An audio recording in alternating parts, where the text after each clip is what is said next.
ದೇವ್ರೆ, ಇದುವರೆಗೂ ನಾನು ಅರ್ಜುನ್ಗೆ ಒಂದೇ ಒಂದು ಸಣ್ಣ ಸುಳ್ಳು ಹೇಳ್ದವಳಲ್ಲ, ಆದರೆ ಇವತ್ತು ಹೇಳ್ಬಿಟ್ಟಿದ್ದೀನಿ. ಅದನ್ನ ನೆನೆಸ್ಕೊಂಡ್ರೆ ಈಗಲೂ ಭಯ ಆಗ್ತಾ ಇದೆ ನನಗೆ. ಅವನು ಅಮೃತನ ಎಷ್ಟು ಪ್ರೀತಿಸ್ತಾನೆ ಅಂತ ನನಗೆ ಗೊತ್ತು. ಅಮೃತ ಮನೆಯಿಂದ ಹೊರಗೆ ಹೋಗಿರೋ ವಿಚಾರನ ಅವನಿಗೆ ತಿಳಿಸ್ಬಿಡ್ತೀನಿ. ಅದು ಏನಾಗುತ್ತೋ ಆಗಲಿ, ನೋಡೋಣ.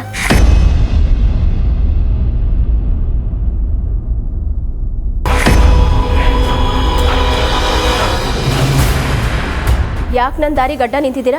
ಈ ಮನೆಯಲ್ಲಿ ಯಾವುದೇ ಆತಂಕ ಅನಾಹುತ ಸೃಷ್ಟಿ ಆಗಬಾರ್ದು ಅಂತ. ಅಷ್ಟಕ್ಕೂ ನೀನೆಲ್ಲಿಗೆ ಹೋಗ್ತಾ ಇದೀಯಾ? ಅರ್ಜುನ್ ರೂಮ್ಗೆ. ಯಾಕೆ? ನಾನು ಅರ್ಜುನ್ಗೆ ಇದುವರೆಗೂ ಯಾವ ಸುಳ್ಳನ್ನು ಹೇಳಿಲ್ಲ. ಇವತ್ತು ಸುಳ್ಳು ಹೇಳಿದ್ದೀನಿ ಅನ್ನೋ ಪಾಪ ಪ್ರಜ್ಞೆ ನನ್ನನ್ನು ಕಾಡ್ತಾ ಇದೆ. ಅದಕ್ಕೆ ಅರ್ಜುನ್ ಹತ್ರ ಹೋಗಿ ನಡೆದಿರೋ ಎಲ್ಲ ವಿಷಯನೂ ಹೇಳ್ಬಿಡ್ತೀನಿ.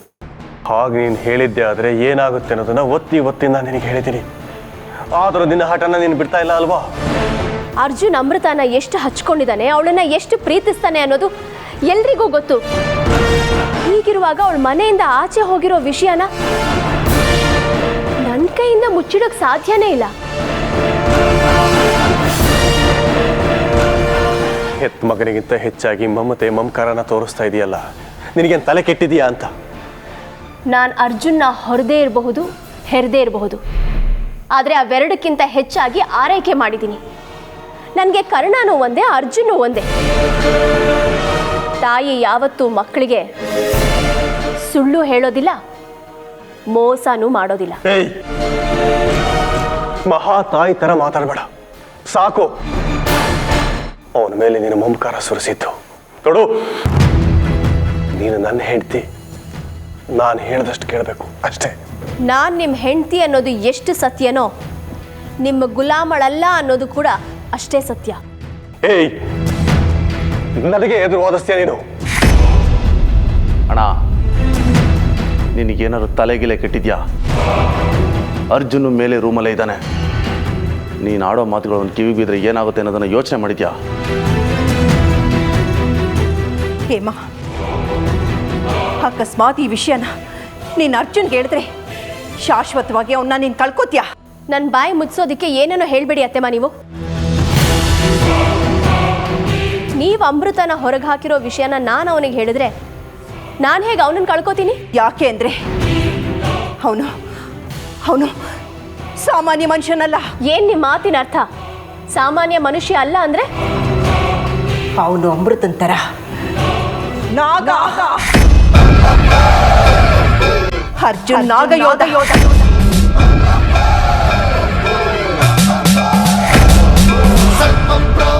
ಅಮೃತ ನಾಗಿನಿ ಅಂತ ಅವನಿಗೇನಾದ್ರೂ ಗೊತ್ತಾದ್ರೆ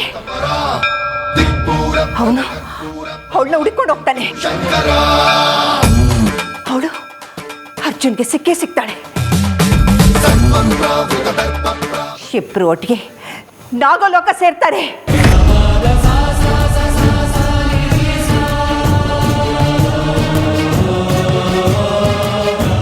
ಇಲ್ಲ, ನೀವುಗಳು ಮಾಡಿರೋ ಕೆಲಸನ ಅರ್ಜುನ್ಗೆ ಹೇಳೋದು ಬೇಡ ಅಂತ ಏನೇನೋ ಹೇಳ್ತಾ ಇದ್ದೀರಾ ನೀವು. ನನ್ನ ಮಗ ಅರ್ಜುನ್ ನಾಗಯೋಧ ಅನ್ನೋದನ್ನ ನಾನು ನಂಬೋದಿಲ್ಲ. ಅಷ್ಟಕ್ಕೂ ನಾಗಯೋಧ ಅಂದ್ರೆ ಏನು ಹೇಳಿ? ಏನು? ಅದಕ್ಕೆ ನೀವು ಅಂದ್ಕೊಂಡಾಗ ಏನೂ ಇಲ್ಲ. ಅಮ್ಮ ಹೇಳ್ತಿರೋದು ನಿಜ. ಅರ್ಜುನ್ ನಾಗಯೋಧನೆ. ಹೌದು ಹೇಮಾ, ಇವರಿಬ್ಬರು ಹೇಳ್ತಿರೋದು ಸತ್ಯ. ನೋಡಿ, ನಿಮಗೆ ನಂಬಿಕೆ ಬಂದಿಲ್ಲ ಅಂದರೆ ಸ್ವಲ್ಪ ಹೊತ್ತು ಕಾಯಿರಿ. ಅವನು ನಾಗಯೋಧ ಅನ್ನೋದು ನಿಮಗೆ ಗೊತ್ತಾಗುತ್ತೆ. ಅಲ್ಲಿವರೆಗೂ ಅರ್ಜುನ್ಗೆ ಏನು ಹೇಳೋದಕ್ಕೆ ಹೋಗ್ಬೇಡಿ.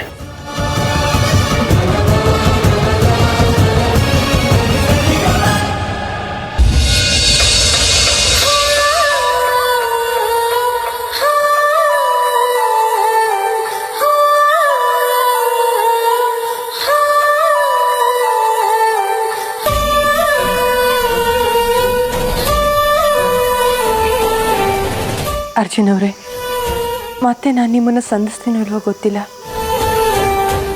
ಆದರೆ ನೀವು ನನಗೆ ತೋರಿಸಿರೋ ಪ್ರೀತಿನ ಈ ಜನ್ಮದಲ್ಲಿ ಅಷ್ಟೇ ಅಲ್ಲ, 7 ಜನ್ಮದಲ್ಲೂ ನಾನು ಮರೆಯೋದಿಲ್ಲ.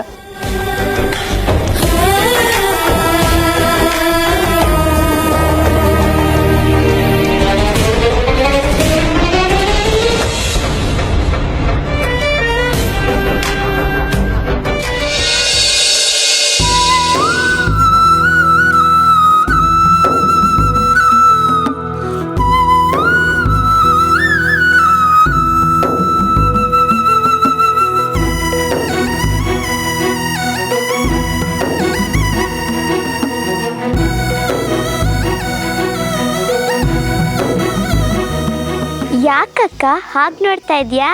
ನಾನು ಯಾರು ಅಂತ ಗುರ್ತು ಸಿಗ್ಲಿಲ್ವಾ? ನಿಂಗೆ ಎಲ್ಲಿ ಸಿಗತ್ತೆ ಹೇಳು? ಅರ್ಜುನ ನನ್ನ ಪ್ರೀತಿಯಲ್ಲಿ ನೀನು ಮುಳುಗೋಗಿರೋದಕ್ಕೆ ನಾನು ಮರ್ತೋಗಿರ್ತೀನಿ. ಹಾಗೆ ಈ ಪ್ರಪಂಚನೂ ಮರ್ತೋಗಿರುತ್ತೆ. ನಿನಗೆ ಅರ್ಜುನ್ ಅವರು ಗೊತ್ತಾ? ಅರ್ಜುನನೂ ಗೊತ್ತು, ನೀವು ಪ್ರೀತಿ ಮಾಡ್ತಿದ್ದು ಗೊತ್ತು, ಹಾಗೆ ನೀವು ಮದುವೆ ಆಗಿದ್ದು ಗೊತ್ತು. ಇಷ್ಟೆಲ್ಲ ಹೇಳ್ತಾ ಇದ್ದೀನಿ, ಇನ್ನೂ ನಾನು ಯಾರು ಅಂತ ನೆನಪಾಗ್ಲಿಲ್ವಾ? ಇಲ್ಲ, ನೆನಪಾಗ್ಲಿಲ್ಲ. ನಾನಕ್ಕ ಮಲ್ಲಿ, ಇಲ್ಲೇ ಹೂ ಮಾಡ್ತಾ ಇದ್ನಲ್ಲ.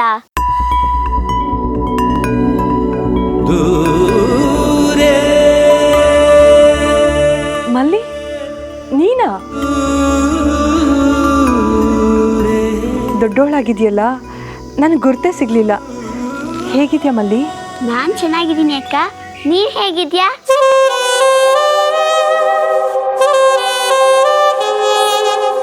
ಅಕ್ಕ, ನಿನ್ನ ಕೇಳ್ತಿರೋದು, ಯಾಕೇನು ಮಾತಾಡ್ತಿಲ್ಲ? ಹಾಂ, ನಾನು ಚೆನ್ನಾಗಿದ್ದೀನಿ ಮಲ್ಲಿ. ಅದು ಸರಿ ಅಕ್ಕ, ಇಷ್ಟು ವರ್ಷದ ಮೇಲೆ ನೀವು ಇಲ್ಲಿ, ಅದು ಒಬ್ರೇ? ಅರ್ಜುನಣ್ಣ ಇಲ್ಲಿ? ಅವರು ಬಂದಿಲ್ಲ, ನಾನು ಒಬ್ಳೇ ಬಂದೆ. ನೀವಾಗಲಿ ಅಣ್ಣ ಆಗಲಿ ಒಬ್ರನ್ನೊಬ್ರು ಒಂದು ಕ್ಷಣನೂ ಬಿಟ್ಟಿರಲ್ಲ ಅಂತ ನನಗೆ ಚೆನ್ನಾಗಿ ಗೊತ್ತು. ಅಂಥದ್ರಲ್ಲಿ ನೀವು ಒಬ್ಬರೇ ಬಂದಿದ್ದೀರಾ ಅಂತ ಹೇಳಿದ್ರೆ ನನಗೆ ನಂಬೋಕೆ ಆಗ್ತಿಲ್ಲ. ನಿಮ್ಮ ಜೊತೆ ಅಣ್ಣ ಬಂದಿದ್ದಾರೆ, ಬಂದಿದ್ರು ಬಂದಿಲ್ಲ ಅಂತ ಸುಳ್ಳು ಹೇಳ್ತಿದ್ದೀರಾ?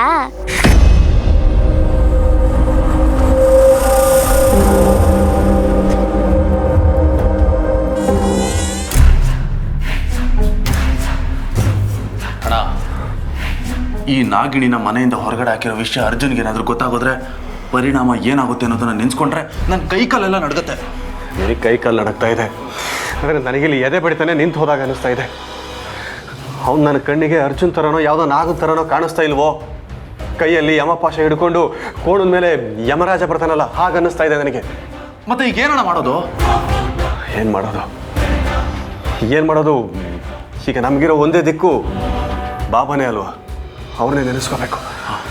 ಬಾಬಾ ಅಣ್ಣ, ಬಾ. ಬಾಬಾ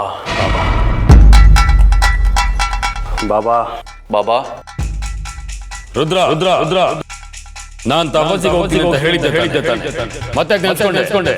ಬಾಬಾ, ನಮಗೆ ಗುರು ದೈವ ಅಂತ ಇರೋದು ನೀವೊಬ್ಬರೇ ಅನ್ನೋದನ್ನ ಮರೆಯೋದಕ್ಕೆ ಹೋಗ್ಬೇಡಿ.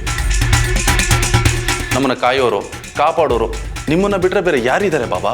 ನೀವು ಮಾತಾಡ್ತಿರೋದನ್ನ ಕೇಳಿಸ್ಕೊಂಡ್ರೆ ಯಾವುದೋ ಸಂದಿಗ್ಧ ಪರಿಸ್ಥಿತಿ ಇರೋ ಹಾಗಲ್ಲ ಬಾಬಾ, ಅಂಥ ಸ್ಥಿತಿನಲ್ಲೇ ಇದ್ದೀವಿ. ಅಂಥದ್ದೇನಾಯ್ತು ವಿಷ್ಣು? ಬಾಬಾ, ಅಮೃತನ್ನ ಮನೆಯಿಂದ ಹೊರಗೆ ಹಾಕಿರೋದು ನಾವೇ ಅಂತೇಳಿ ಅರ್ಜುನ್ಗೆ ಹೇಳ್ತೀನಿ ಅಂತೇಳಿ ಹೇಮಾ ಹೇಳಿದ್ಲು. ಅರ್ಜುನ್ಗೇನಾದರೂ ಈ ವಿಷಯ ಗೊತ್ತಾದರೆ ಅವನಂತೂ ನಮ್ಮನ್ನ ಸುಮ್ಮನೆ ಬಿಡೋದಿಲ್ಲ.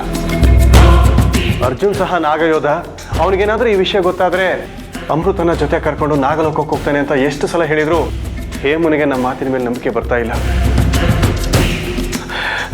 ಹೇಮನಿಗೆ ಅರ್ಜುನ್ ನಾಗಯೋಧ ಅಂತ ಗೊತ್ತಾಗಬೇಕು. ಹಾಗೆ ಯಾವುದೇ ಕಾರಣಕ್ಕೂ ಹೇಮ ಈ ವಿಷಯನ ಅರ್ಜುನ್ ಮುಂದೆ ಹೇಳಬಾರ್ದು. ಹಾಗೆ ಮಾಡಿ ಬಾಬಾ. ಹೌದು ಬಾಬಾ. ಅಷ್ಟೇ ತಾನೆ? ಅರ್ಜುನ್ ನಾಗ ಯೋಧ ಅನ್ನೋದನ್ನ ಹೇಮ ಕಣ್ಣಾರೆ ನೋಡಿ ನಂಬ್ತಾಳೆ. ಬಿಡು. ಬಾಬಾ, ನೀವಿಷ್ಟು ಭರವಸೆ ಕೊಟ್ರಲ್ಲ, ಅಷ್ಟೇ ಸಾಕು ನಮಗೆ.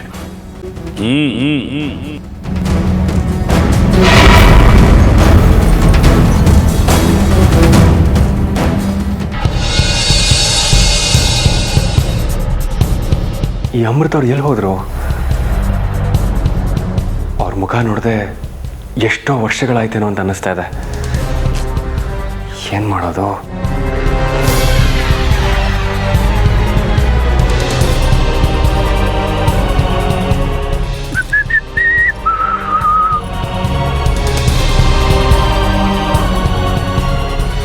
ಓಹ್, Arjun. Hi bro. Hello Nanda, ಎಲ್ಲಿದೆಯೋ? ಸಾರಿ ಬ್ರೋ, ನನಗೆ ಅರ್ಜೆಂಟ್ ಕೆಲಸ ಬಂತು ಅಂತ ನಾನು ಊರಿಗೆ ಬಂದ್ಬಿಟ್ಟೆ. ಊರಲ್ಲಿದ್ಯಾ? ಮತ್ತು ಅಮೃತ ಅವರು? ಅದಕ್ಕೆ ಮನೇಲಿದ್ದಾರೆ ಬ್ರೋ. ಅದೇನು ಪವಾಡ ನಡೀತೋ ಏನೋ, ಇದ್ದಕ್ಕಿದ್ದಂಗೆ ಅದಕ್ಕೆ ಕಣ್ಣು ಬಂದಿದೆ. ನಿಜವಾಗ್ಲೂ? ಹೌದು ಬ್ರೋ, ಮೊದಲು ನನಗೂ ನಂಬಕ್ಕಾಗಲಿಲ್ಲ. ಆದರೆ ಅದು ಯಾವ ದೇವ್ರ ದಯನೋ ಏನೋ ಅದಕ್ಕೆ ಕಣ್ಣು ಬಂದಿರೋದಂತೂ ಸತ್ಯ. ಅದಕ್ಕೆ ತಾನೇ ನಾನು ಅದಕ್ಕೆ ನಮ್ಮ ಮನೇಲಿ ಬಿಟ್ಟು ಧೈರ್ಯವಾಗಿ ಊರಿಗೆ ಬಂದಿರೋದು.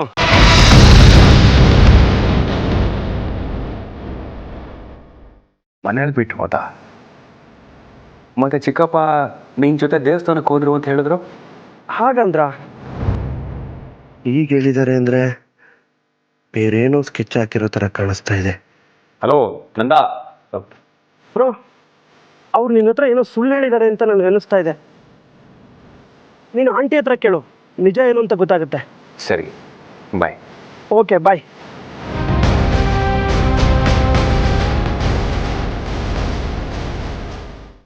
ಮತ್ತು ಮನೇಲಿ ಯಾಕೆ ಸುಳ್ಳು ಹೇಳಿದ್ರು?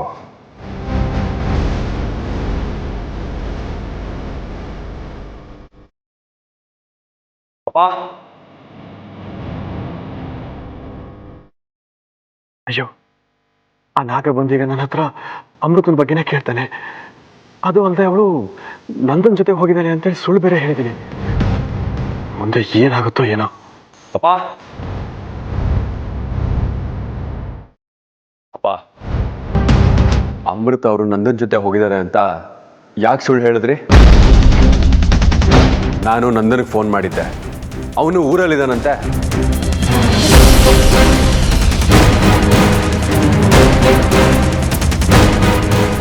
ಜೈ ಮಹಾಕಾಳ.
ಬಂದಿದ್ದಾರಾ? ಇಲ್ಲ, ಬಂದಿಲ್ಲ.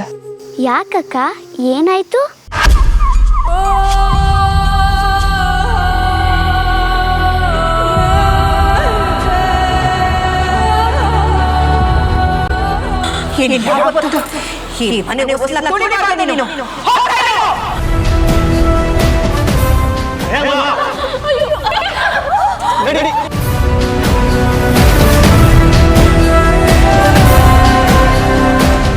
ನೀವೇನೋ ಬೇಜಾರಲ್ಲಿದ್ದೀರಾ ಅನಿಸ್ತಾ ಇದೆ.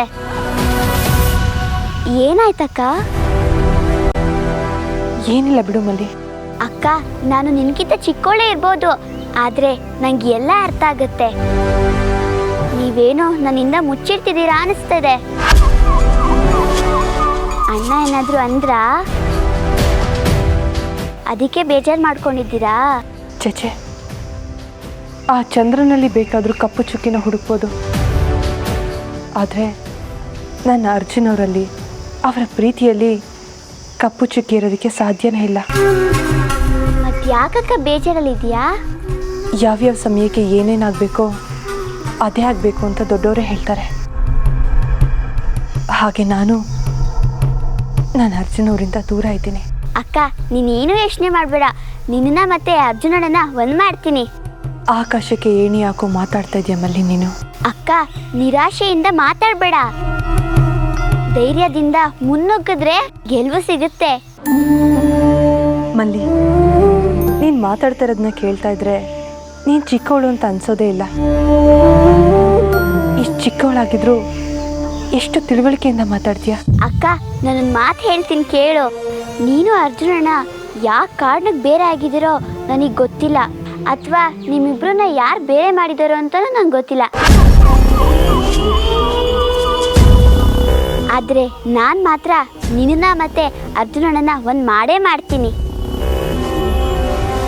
ನಾನು ಹಗಲು ರಾತ್ರಿ ಕಷ್ಟಪಟ್ಟು ಅಮೃತ ಅರ್ಜುನ ದೂರ ಮಾಡಿದ್ರೆ ನೀನು ಅವರಿಬ್ಬರನ್ನ ಒಂದು ಮಾಡ್ತೀಯ. ಎಷ್ಟು ಧೈರ್ಯ ಇದ್ರೆ ನೀನು ಈ ಮಾತನ್ನ ಹೇಳ್ತೀಯ?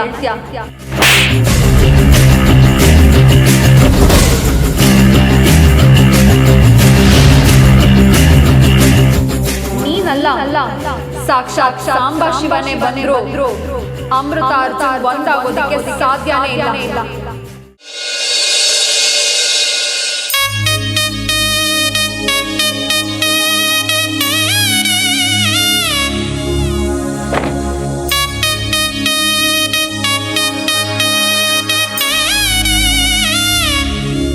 ವೈಷ್ಣವಿ, ದೇವಸ್ಥಾನಕ್ಕೆ ಬಂದರೂ ನೀ ಯಾಕೆ ಇಷ್ಟೊಂದು ಸಪ್ಪಗಿದೆಯಾ? ಸಪ್ಪಗಿರ್ದೆ ಸಂತೋಷವಾಗಿ ಸಮಾಧಾನವಾಗಿರೋಕ್ಕಾಗುತ್ತೇನ್ರಿ? ಹೆಣ್ಣಿಗೆ ಹೆಣ್ತನಕ್ಕೆ ಸಂಪೂರ್ಣವಾದ ಗೌರವ ಹಾಗೂ ಸಾರ್ಥಕತೆ ಸಿಗೋದು ಅವಳ ತಾಯಿ ಆದಾಗ್ತಾನೆ. ಅದು ನನಗೆ ಗೊತ್ತು ವೈಷ್ಣವಿ. ನಮ್ಮ ಈ ಕೊರಗನ್ನು ನಿಗ್ಸೋದಕ್ಕೆ ಅಲ್ವಾ ನಾವು ಈ ಪೂಜೆ ಮಾಡಿಸ್ತಾ ಇರೋದು? ರೀ,